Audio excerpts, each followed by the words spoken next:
Salam à toutes et à tous. Cette semaine, nous lisons la paracha de Ve'era, la deuxième paracha du Sefer, du livre de Shemot. Dans cette paracha, la Torah nous relate le processus des 10 plaies affligées par Dieu à Pharaon et à l'Égypte, en commençant par les 7 premières. Nous voyons que dans ce processus des plaies d'Égypte, des 10 plaies d'Égypte, Dieu endurcit le cœur de Pharaon. Ce phénomène d'endurcissement du cœur de Pharaon pose une problématique sur un sujet bien connu dans notre site, très développé sur le site de Sheila à travers de nombreuses questions, à savoir la question du libre arbitre.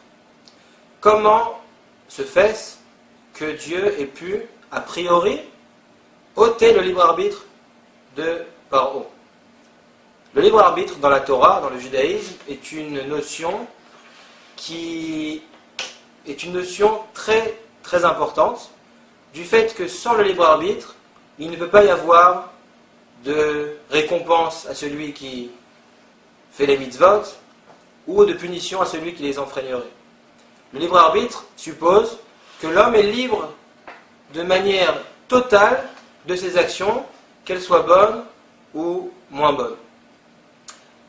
Et lorsque nous venons nous attarder sur cette paracha, sur cet épisode des plaies, en voyant que, a priori, Pharaon n'aurait plus le libre arbitre, c'est une interrogation que l'on se doit de poser au Créateur. Comment se fait-il qu'il puisse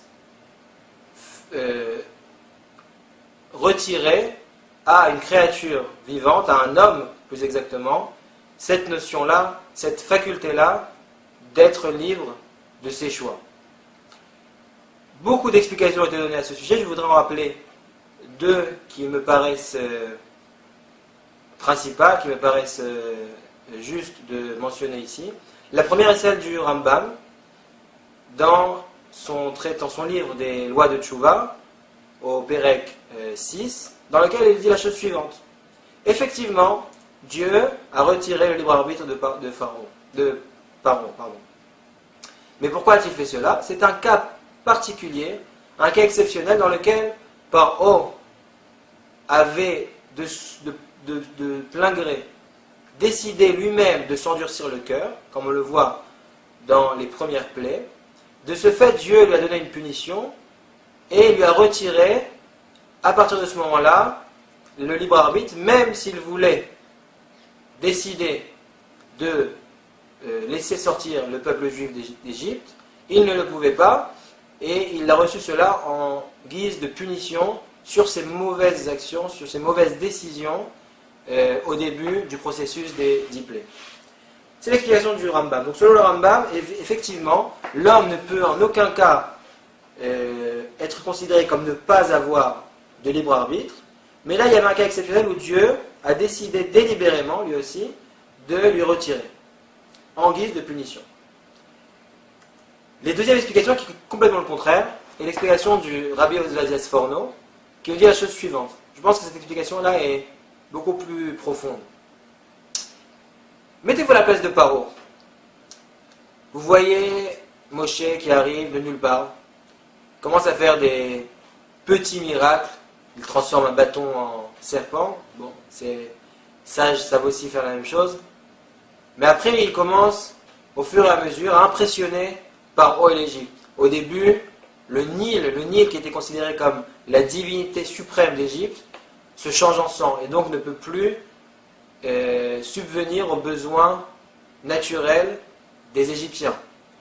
Après, les grenouilles, les poux nous dit le texte, les Khartoumé Mitzraïm, les sages d'Égypte, n'ont pas pu réitérer, n'ont pas pu reproduire cette plaie-là, ce miracle-là. Et donc, au fur et à mesure que les plaies avançaient et s'affligeaient sur le peuple d'Égypte et sur Pharaon, de manière complètement naturel aurait dû laisser sortir le peuple. Chaque individu, en voyant ces miracles, en voyant ces prouesses que Dieu fait par l'intermédiaire de Moshe, aurait de manière complètement directe, complètement instantanée, spontanée, aurait dû laisser partir le peuple d'Égypte.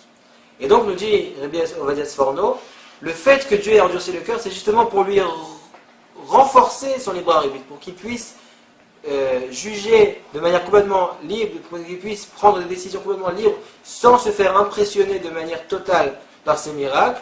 Et de ce fait, le fait que Dieu lui a endurci le cœur, c'est au contraire, il ne lui a pas ôté son libre arbitre, mais au contraire, il lui a rendu et il lui a renforcé. Et je terminerai par une explication allégorique sur le terme.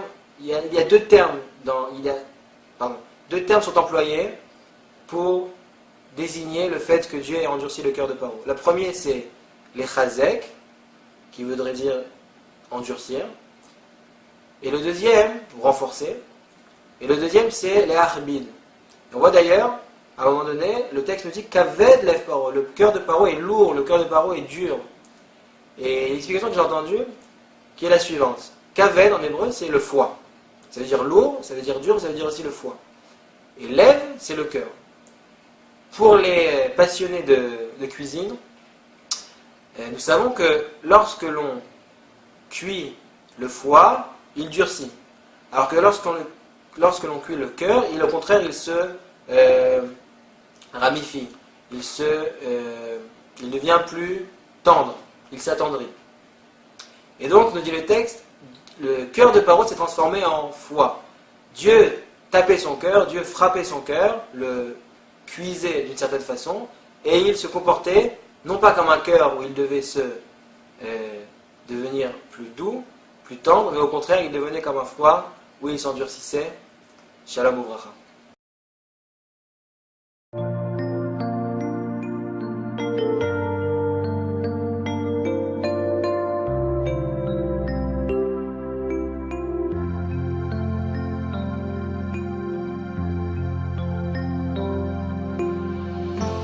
בואי בשלום, עטרת בעלה, גם ברינה ובצהולה,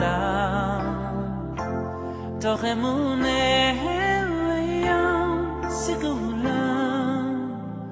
בואי בשלום,